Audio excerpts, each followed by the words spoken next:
The restaurant had gone silent long before anyone understood why. The kind of silence that settles thick on the air, making people sit up a little straighter, breathe a little slower, and look around with tight, nervous eyes.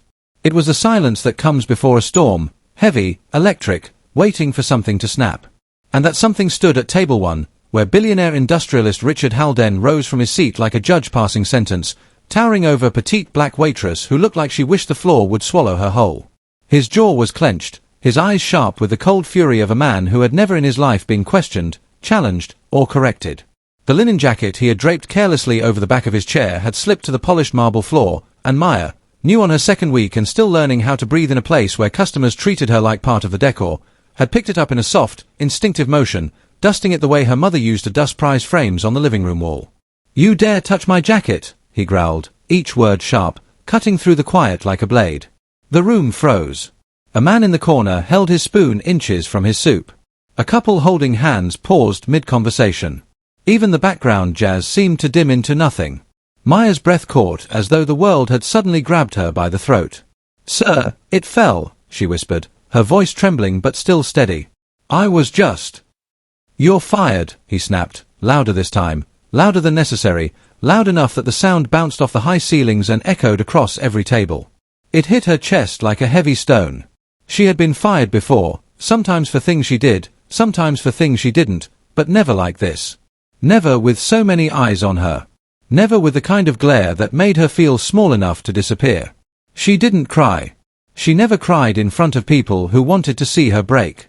Instead she inhaled, slow and steady, the way you do when your heart is hurting but you refuse to let your face show it. She placed the jacket gently on the table, nodded once, because dignity was the only thing she had left, and turned away.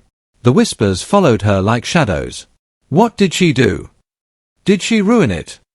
These people always overstep. Soft voices. Hard voices. Curious voices. Voices pretending they weren't enjoying the moment. Richard sat back down, satisfied, adjusting the sleeves of his custom suit with the smug calm of a man who believed he had just defended his honor. He didn't notice the young couple in the corner recording everything, didn't notice the waiter exchanging a worried look with the bartender, didn't notice the way the manager pressed his fingers to his forehead like he already knew trouble was on its way.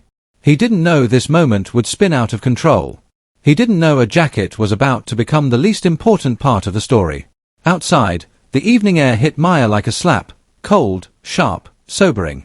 She rubbed her hands together and tried to breathe past the ache in her chest. "Not again," she whispered. "Not today." She hated how her voice cracked on the last word. Another job gone. Another paycheck she wouldn't get. Another night wondering how to keep the lights on. She walked toward the empty bus stop, her shoes scuffing the pavement, her mind racing in circles she knew too well. Then she stopped. Slowly, almost as if afraid of what she would find, she reached into her pocket. Her fingers brushed against something small, something worn, something she had kept close every day for the last 5 years. She pulled it out and held it under the street lamp. A small metal dog tag, edges scratched, letters faint but still readable. She stared at it with a mixture of pain and something deeper, something like strength rising through a crack. She traced the name engraved on the metal. Aaron Pierce. Her brother. The brother she lost. The brother who never came home. The brother who died saving someone he believed deserved a second chance. She closed her eyes, remembering his voice, his laugh, the way he always believed the world was still good even when it tried to prove otherwise. She remembered the notification call. The tears she cried alone. The folded flag they handed her. The story she was told, how he had carried a wounded soldier across a burning field, refusing to leave him behind. A soldier he didn't know. A soldier who lived because Aaron didn't. Her eyes opened slowly, and her gaze hardened with understanding. The name on that dog tag belonged to a man she had never met, until today. Richard Halden. She slipped the tag back into her pocket, her fingers trembling, not from fear, but from the weight of the truth she carried. She knew she couldn't run from it anymore. She knew there was something she needed to say, something she had kept buried long enough. But she also knew that the man who had just humiliated her had no idea who she was, or what she had been carrying all these years. The buses rushed past without stopping, their lights streaking across her face like quick flashes of memory. She stood still, breathing in the cold air, letting it settle the storm inside her. Somewhere behind her, inside the glowing windows of that restaurant, Richard was still eating his dinner, unaware of the storm heading straight toward the life he thought he controlled. The camera phones had captured his anger. The world would soon see it. But the real story wasn't in the video. It was in the truth she carried in her pocket. Something that connected them in a way he could never imagine. Something that would shake him, break him, and rebuild him. Something she could no longer keep hidden. And as she stood there beneath the street lamp, the wind tugging gently at her apron, the question hung heavy in the night. Why did she look at that object like it held a secret? And what could a fired waitress possibly reveal that would shake a billionaire to his core? The night didn't give the answers yet. But the silence promised this. The story was only getting started. The next morning came with a kind of chill that settles deep in a person's bones, a chill that reminded Maya of all the mornings she had started over, all the jobs she had lost, all the dreams she had folded and tucked away so they wouldn't hurt as much. She stood in front of the restaurant's tall glass doors, her breath fogging the air, staring at her faint reflection. Her apron looked wrinkled, her eyes looked tired, but her heart, though bruised, still beat with a quiet kind of strength. She wasn't there to fight. She wasn't there to plead. She was only there for the paycheck she was owed, nothing more. Inside, the restaurant was busy but strangely tense, as if everyone felt the aftershock of last night's humiliation but didn't know how to speak about it. A few waiters glanced at her, some offering soft smiles, others looking away out of fear or guilt. People liked Maya. She worked hard, never complained, always helped where she could. But in a place where customer tips were lifelines, nobody wanted trouble with a man like Richard Haldane. Not after what he had done so casually, like he was swatting a fly. Her manager stepped out from behind the counter the moment he saw her. His shoulders sagged, his eyes were clouded with worry, and he looked like a man fighting a battle he had lost long ago. "Maya," he said, lowering his voice to a whisper. I'm sorry. I wanted to call, but..." She shook her head gently. "It's fine," she said. But it wasn't fine. And they both knew it. He handed her a small envelope with her check. His fingers shook slightly as he did. "You know how powerful men are," he murmured. "I can't fight them. No one here can." She nodded. Not because she agreed, but because she understood him. Workers like them didn't get to challenge billionaires, not without losing everything. She started to turn away, ready to leave before her throat tightened any further, when the doors behind her slid open with a soft chime. A hush spread across the restaurant like a breeze moving through tall grass. Richard Haldane walked in. His presence was a storm wrapped in a tailored suit, sharp, cold, demanding attention. Everything about him looked polished, his dark coat, the silver watch on his wrist, the expression of a man who believed the world owed him space to breathe. 3 staff members straightened their backs immediately. A hostess rushed to greet him. He dismissed her with a simple gesture. Then he saw Maya. The corner of his mouth curled, not a smile, but something smug, something sharp. "Forgot something," he said, loud enough for nearby tables to hear. Maya stood still. She didn't shrink away. She didn't lower her eyes. She simply breathed, because someone once told her that calm is a kind of power too. Around them, forks paused. Conversations faded. Even the hum of the espresso machine seemed to soften as everyone leaned in to watch. "No," she said softly. "I didn't forget anything." Her hand slipped into her coat pocket, fingers brushing the cold metal of her brother's dog tag. "But I came to return something." Richard raised a brow, amused. "Return? You have nothing of mine." "Oh, I do," she whispered. She stepped closer, each footstep steady despite the pressure in her chest.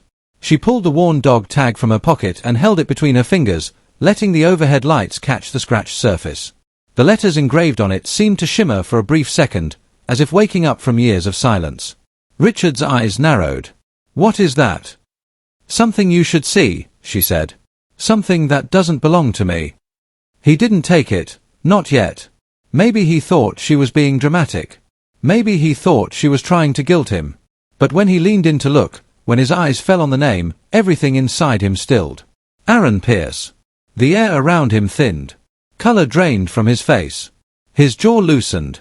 For the first time since stepping into the restaurant, he didn't look in control. He didn't look like a man with power. He looked human. Haunted. "That name," he said, but the words came out cracked, fragile. "Where did you get that name?" Maya held the dog tag closer to her chest, as if protecting it. "He was my brother," she said. "My only brother." Richard stared, his gaze locked on the small piece of metal as though it were a ghost rising from the past. He swallowed hard, breaths turning shallow. People around them exchanged confused glances, not yet understanding the weight of what was unfolding. He died on a rescue mission, Maya continued, her voice trembling despite her resolve. They said he carried a wounded soldier across a burning field. They said he refused to leave him behind. They said he saved a life that night. Richard's lips parted. His hand shook. His eyes glistened with something he had buried so deep that it startled him to feel it rise again, guilt. "Maya," he whispered. "Your brother saved me." She nodded. "Yes. He saved you." Every sound in the restaurant faded until nothing remained but their breathing. The clatter of dishes, the chatter of customers, the soft jazz, everything slipped into silence, as though the building itself leaned in closer. Richard took a step back, stumbling into the edge of a chair. His composure cracked like thin glass. "You. I never knew," he whispered. "You never cared to know," she replied. Not cruel, not angry, just honest. He winced, like her words had struck a place no one else had ever reached. "I didn't know he had family," he said, struggling to steady his voice. "I didn't know." "You didn't ask," she said again. Her eyes held a quiet storm of pain, but beneath it, something stronger, truth, dignity, the kind that humbles even the richest man.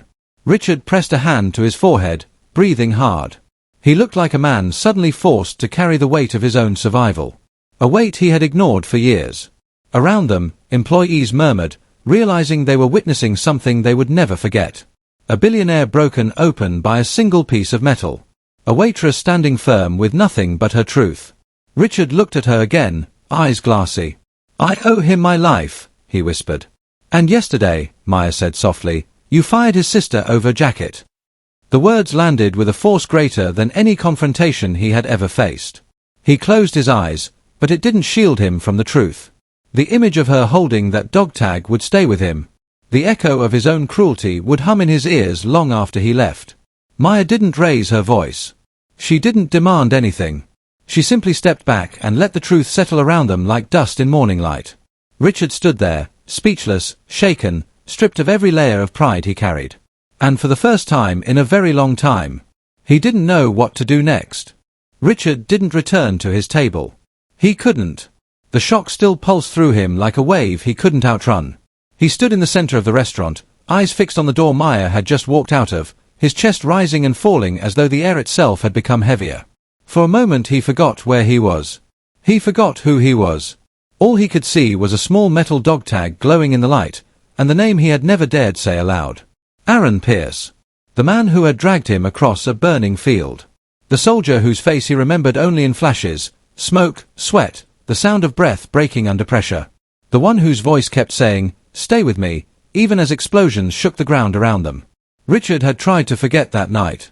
Tried to bury it deep under money, power, silence. But trauma sits in the bones, not the mind. And all it took was a worn dog tag in the hands of a waitress he had humiliated to make everything come roaring back. He walked out of the restaurant in a daze, ignoring the hostess calling after him, ignoring the whispers, ignoring the fact that he had left his food untouched. Outside, the cold slapped his face, grounding him. But nothing softened the truth that gnawed at his insides. He had fired the sister of the man who saved his life. Fired her like she was nothing. Fired her without looking at her. Without seeing her. His driver stepped forward, opening the door of the black SUV. "Sir, your schedule." "Cancel it," Richard muttered. "But sir, you have." "I said cancel it." The driver stepped back, startled. Richard slid into the SUV, leaning his elbows on his knees, gripping his forehead. His hands trembled. He couldn't remember the last time they trembled. Billionaires didn't shake. Not in public. Not in private. Power gave them steady hands. But the truth had taken something from him, something he hadn't realized was fragile. He pulled out his phone, not sure what he was doing, only knowing he had to do something. But action wasn't coming. Not yet. First came the weight. The guilt. The memories. His chest tightened. He remembered medics rushing in. He remembered being lifted into a helicopter. He remembered asking, "Where's the man who pulled me out?" And the medic's answer. He didn't make it. No name. No story. Just a sentence. And Richard, selfish, scared, Too grateful to question more, simply accepted it.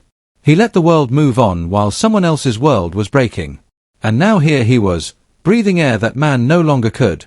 Living a life that man helped protect. Living long enough to become the kind of person Aaron would have hated. His phone buzzed suddenly, ripping him out of the fog. Notifications flooded the screen. At first he didn't understand.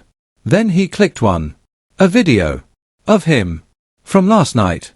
The caption. Billionaire fires waitress over jacket. His stomach dropped. He pressed play. His voice filled the SUV, cruel and sharp. You dare touch my jacket? You're fired. The angle showed her face too, shocked, small, hurt, but standing tall. The comment section was blowing up. Thousands of them. Some angry. Some mocking. Some dissecting every move he made. He scrolled. And scrolled. And scrolled. Each comment was a punch to his pride. Men like him shouldn't have this kind of power. She didn't deserve that. This is why we need to treat people like humans. I hope she sues him. He swallowed hard. His throat tightened. Shame was a strange feeling, foreign, unwelcome, but for the first time in years, he let himself feel it. He looked up at his driver. Find her, Richard said. The driver blinked. Sir. Maya. Find where she lives. Now. He didn't raise his voice. He didn't need to. There was something sharp and desperate in his tone that made the driver nod without question. As the SUV pulled away from the curb, Richard stared out the window, watching the city blur by. Every passing face reminded him of how blind he had been. How many people he had stepped over. How many lives he changed without knowing, without caring. Inside the warmth of the SUV, his skin prickled with cold regret. It took 40 minutes to track down her address, an old building on the edge of town where the bricks were cracked and the windows had faded from years of weather. Richard stepped out of the SUV, shivering slightly despite his expensive coat. The hallway smelled like old paint and loneliness. He found the apartment number and raised his hand to knock, but his pulse raced. What would he say? Would she even open the door? Before he could decide, the door opened a crack. Maya stood there in a worn sweater, surprise flashing across her eyes before she guarded herself again. What do you want? She asked quietly. The question cut him. Not because it was rude, but because she had every right to ask it. He began, then stopped. He exhaled slowly.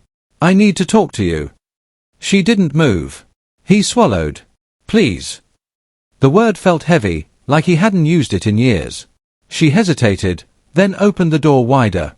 The apartment was small, bare walls, second-hand furniture, a table with late notices stacked on top. It smelled clean though. Lived in. Loved. Richard cleared his throat, unsure where to stand. I watched the video, he said. I saw what I did. And he paused, struggling. It felt strange, trying to pull remorse out of a heart that had grown too used to hardness. I was wrong. Maya didn't blink. You were cruel. He nodded. Yes. You humiliated me. Another nod. Yes. You didn't even look at me like I was a person. His voice broke a bit. I know. Silence filled the room. Heavy. Honest. Necessary. Finally, she spoke again. Why are you really here, Mr. Halden? He met her eyes for the first time without the armor of wealth or pride. Because your brother saved my life, he whispered. And I have lived every day since then without knowing his name. Without knowing who he left behind. His voice wavered. And because yesterday, I treated his sister like she was nothing. And that will never sit right with my soul. Maya's breath hitched, her eyes flickering with pain, surprise, anger, and something softer buried underneath. She didn't speak. She didn't move. Richard took a small step forward, his voice trembling. Let me make it right. How? She whispered. He didn't have an answer. Not yet. But he knew something had shifted, inside both of them. The power balance. The truth. The air between them. And for the first time in a long time, Richard felt the ground move beneath his feet in a way that wasn't about money or status. It was about humanity. And the story was far from over. Richard came back the next morning when the sky was still grey and the world felt too quiet, like it was holding its breath for him. He didn't bring his car convoy. He didn't bring the bodyguards who usually walked 2 steps ahead of him like shadows. He didn't even bring the cold, polished arrogance he wore like a second suit.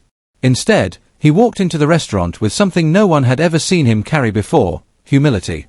In his hands was a framed photograph, edges worn, glass slightly cracked, and a folded American flag tucked carefully under his arm like it was something delicate, something sacred. The staff fell silent. Even the sound of the espresso machine seemed to pause as Richard stepped inside. Maya was wiping down a table, trying to pretend she didn't hear the whispering, trying to pretend her hands weren't already trembling. She looked up. Their eyes met.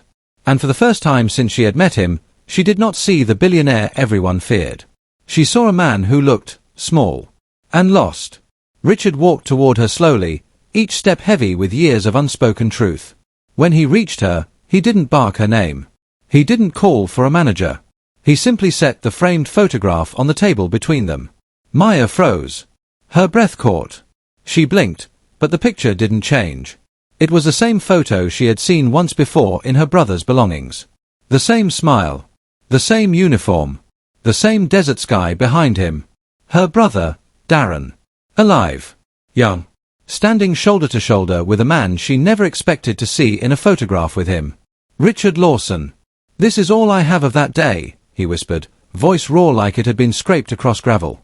"And I want you to have it." The flag slid from his arm to the table. Maya reached out instinctively, her fingers brushing the edge of the fabric. Something inside her cracked open, a place she had sealed off years ago to survive the weight of grief. Her eyes filled with tears she had refused to shed in front of him yesterday. The staff watched from a distance, unsure if they should step closer or stay away, unsure if this moment was too sacred to interrupt. Some covered their mouths. Some lowered their eyes. But all of them saw what was happening, a billionaire breaking, piece by piece, in front of the very woman he had humiliated. Maya tried to speak, but nothing came out. Her throat was too tight, too overwhelmed, too full of memories. Richard noticed and took a small step back, giving her space, not out of power, but out of respect, the very thing he had denied her. "Your brother saved my life," he said quietly. He didn't hesitate. He didn't think about rank or status. He just saw a man who needed help. His breath shook as he continued. "And I lived my life, forgetting the kind of man who made that possible." The room was silent except for Maya's soft, shaky breathing. Her hands rested on the edge of the flag like she was afraid it might disappear if she let go. Richard looked around at the staff, at the restaurant he had once treated like another place he could command. He cleared his throat, and everyone straightened instinctively, out of habit more than fear. "I owe this family more than an apology," he said. "And I intend to give it." He took a deep breath, steadying himself, preparing to do something his pride had never allowed. "Starting today," he announced, "I will establish a full-ride scholarship for veterans in Darren's name." Gasps rippled through the room. "And I will build a community center in the neighborhood where he grew up, where Maya grew up, so young people have a place where they feel seen, safe, supported." His voice cracked again, but he pushed through it. "And Maya, you can choose any role here. Manager, director, supervisor. Whatever path you want, it's yours." Every staff member looked at her, waiting to see her reaction. Some expected anger. Some expected triumph. But none expected what she said. Maya wiped her tears with the back of her hand, took a deep breath, and shook her head gently. "I don't need a title," she said softly. "I don't need a bigger office or a nameplate on the wall." Her eyes locked on his with a strength he wasn't prepared for. "Just make sure what happened yesterday never happens to anyone else." Her voice didn't rise. It didn't break. It didn't beg. It carried the weight of every person who had ever been looked down on because of the color of their skin or the job they worked. And in that moment, Richard felt something inside himself collapse completely. His excuses, his ego, his blind spots. All of it. He nodded slowly, deeply. "I promise," he said, and for once, his words felt honest. Something shifted in him. Something shifted in her. Not forgiveness, some wounds don't close that fast, but peace. Peace for her brother's memory. Peace for the truth that was finally spoken. Peace for the dignity she had fought to protect. Richard lifted the flag again, handing it to her with both hands, not just as an offering, but as a surrender of the man he used to be. She accepted it, holding it close to her chest. And for the first time since Darren's death, she felt like his story had been honored the way it deserved. The staff watched them, two people from two different worlds, standing in the middle of a small restaurant yet carrying the weight of something so much bigger. Fate. Loss. Respect. Redemption. The air felt different, like a storm had finally passed, leaving the ground washed clean. Richard exhaled deeply, a long, shaky breath, like he was letting go of years of guilt. He believed in humanity, Maya said quietly. My brother. Even when it failed him. Richard's eyes filled, but he didn't hide it. I didn't honor that belief, he admitted. But I will now. They stood there in a silence that didn't hurt anymore. A silence that healed. A silence that felt like truth settling gently over every heart in the room. And in that silence, something important became clear, not just to them, but to everyone who had witnessed this transformation. Respect costs nothing. But the lack of it. It can cost you everything. And even the most powerful people can be brought to their knees by a truth carried in the hands of someone they once underestimated.